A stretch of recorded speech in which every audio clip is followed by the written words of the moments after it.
Uwineza Pascaline. Ikintu nshimira Imana, nari naragwaye umugongo gwahoraga gurukuva, noneho hano haje isengesho ry'impuhwe igihe padiri yagiraga impanuka, aravuga ati hari umuntu Imana yakijije kuva wagwaraga umugongo. Ubwo noneho naje kugira nje ndavuga nti si ubwo yaba ari njyewe. Akibivuga nageze mu rugo, ubwo mugongo ntigongeye kuva, nta kintu, ntabwo ninyiganyizaga. Ako kanya gwahise gukira.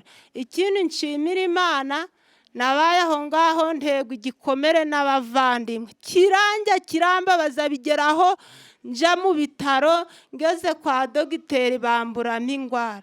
Noneho nagiye gusenga, aho ngeze barambwira bati genda wicare, abaguteye igikomere nubaha imbabazi uzakira.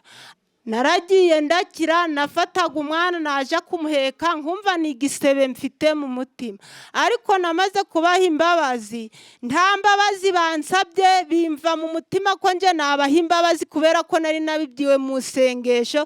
Ahasigaye mbababariye ndagenda ndakira.